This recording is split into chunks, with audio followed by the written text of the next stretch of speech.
Charcot syndrome, cranial dystonia, tardive dystonia, apraxia, is there one diagnosis that covers them all? I think it's all the same dystonia. There are different, as far as the eyelids are concerned, there are, if we look at the EMG patterns of the muscles, the whole orbicularis muscle is involved in spasm.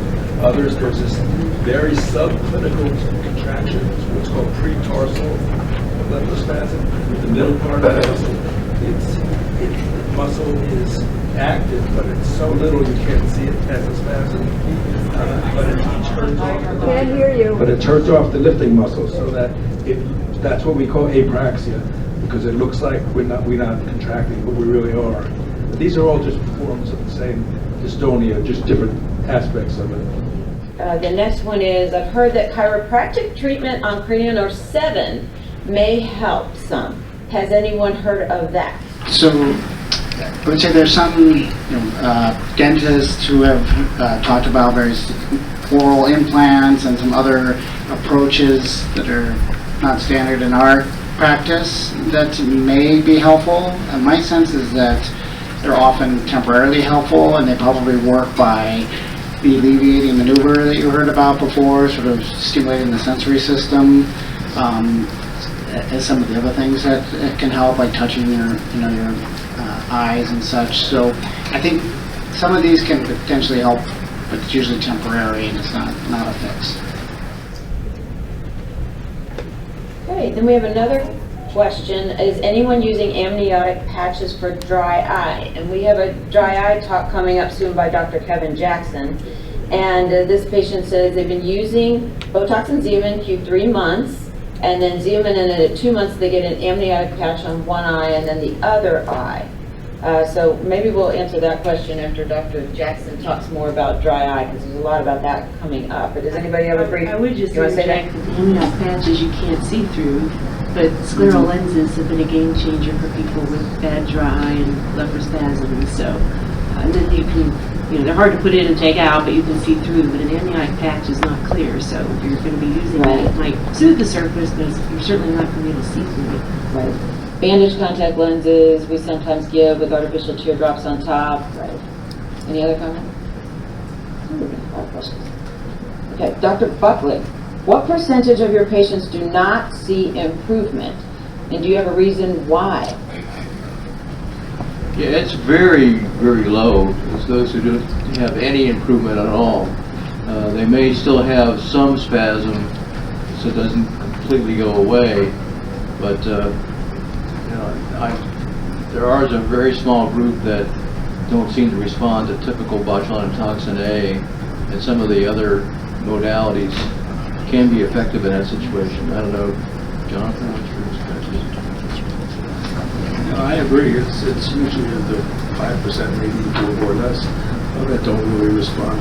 Most will show at least some response. It's not always good, but it might be a little bit of response. But I think most will show some response. I've seen spasms go away completely in 2 patients, that's it. Both after myectomy. One, the spasms went away for 10 years, and then she had a shoulder injury, and they came back with this extreme stress.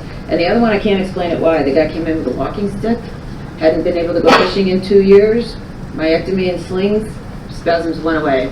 And then they eventually came back about 10 years later when his aunt died. So things like, stories like that can happen, but eventually comes back. Another question. If this condition is neurological, how does repeated injection of toxins lessen the symptoms over time? Never gets back to the original symptom severity, meaning once toxin wears off, why doesn't the symptoms go back to the original severity? I think that was kind of along the lines of your talk, Dr. Buckley. I think there's a fundamental change in the muscle from repeated botulinum toxin injection, so that the strength of the muscle decreases. We found that when we were doing, remember this was started for eye muscle motility disorders, and we found that repeated injections into the eye muscles that pull the eye around cause some weakness over time. So I think the same thing happens to the orbicularis and other muscles as well. Another one for Dr. Buckley. What suggestions would you give to be more proactive with our blepharospasm treatment with our Botox provider? I know one thing I have is, when patients come in, we always ask, how did it work? We need to change anything? And so proactive would be, sometimes people bring me videos and pictures, and this is what's happened 3 weeks out, and this is how I look 6 weeks out.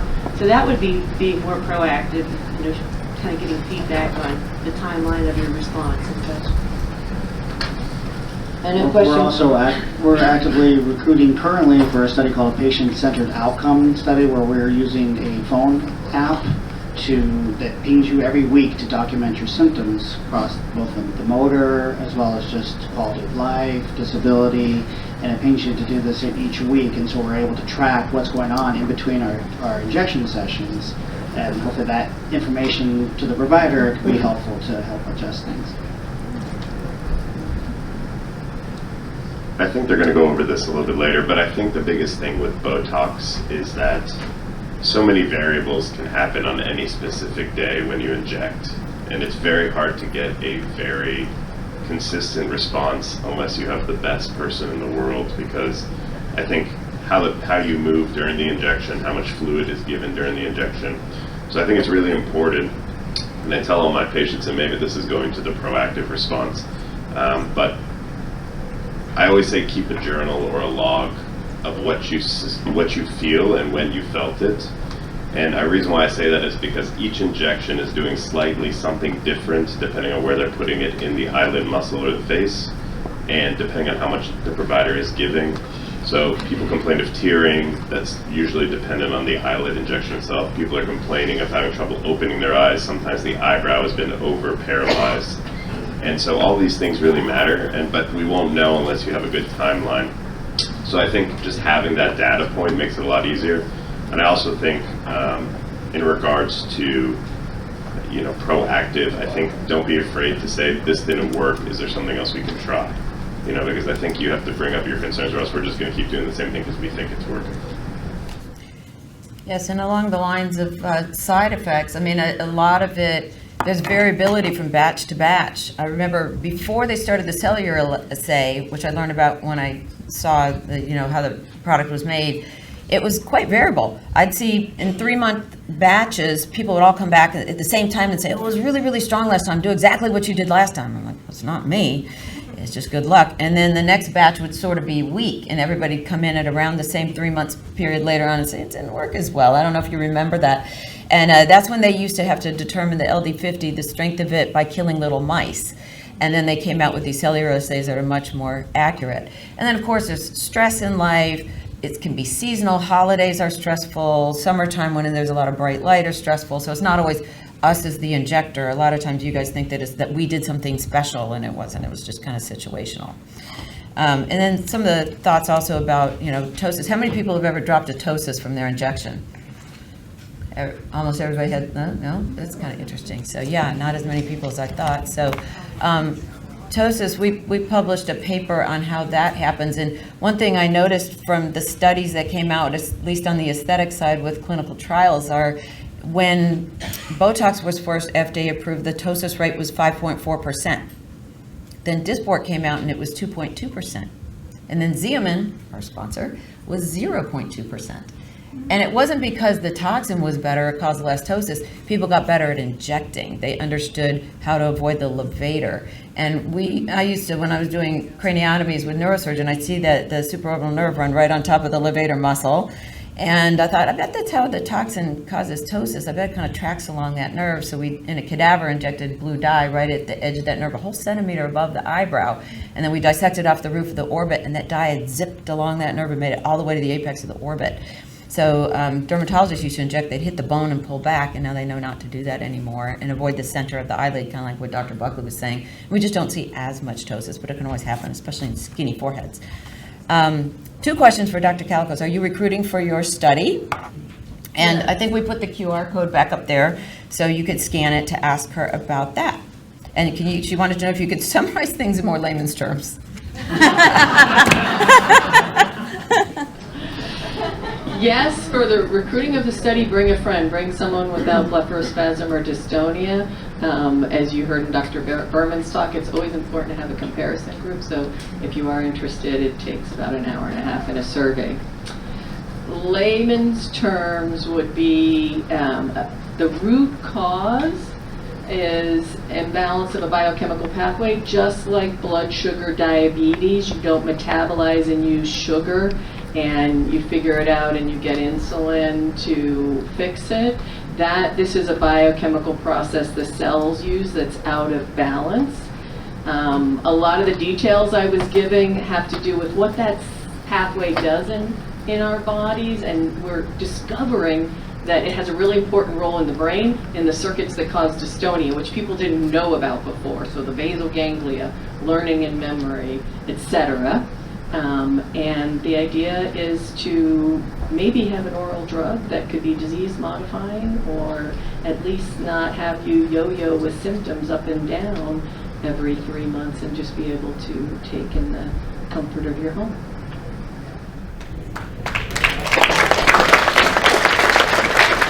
Another question for you: do you ever see genetic therapy as an option? Will the therapies that you're working on always be a drug therapy, or do you think gene therapy is possible? We are really excited about this because when you have a monogenic dystonia, it takes an enormous effort to go after that one gene and then the next gene, and each gene presents its own challenges. So the title of my talk was All in the Family. If we could group diseases together and identify them, then we can go after many dystonias and have a bigger impact. Another question. Maybe you could just keep the microphone. How often do you see Parkinson's and blepharospasm together? I see apraxia of eyelid opening more, I would say, than blepharospasm, so I would say rarely. Ryan? Yes, rarely with Parkinson's. But there is this subtlety of apraxia of eyelid opening that someone else brought up that we think uses different circuits in the brain, but there's a lot that's still unknown. I just got a question from the first row. If you have blepharospasm, does it increase your risk for Parkinson's? And it does not. So the dystonias and the focal dystonias are not neurodegenerative diseases and should not be associated with increasing your risk for things like that. Great question. Okay, another question about ptosis. If Botox has dropped the eyelid, is there a greater propensity for this to happen again, or is it safe to continue getting injections on the eyelid? And I think we all agree it's pretty safe to continue injections. It's sort of an unfortunate situation where it can track along that nerve, but it's usually if somebody reports a ptosis, we just try to be a little more careful, maybe smaller amounts further apart, instead of one big bolus in certain areas to avoid. It's usually people that have really thin foreheads without any fat, very skinny little foreheads, that tend to drop ptosis. Any other comments, you guys?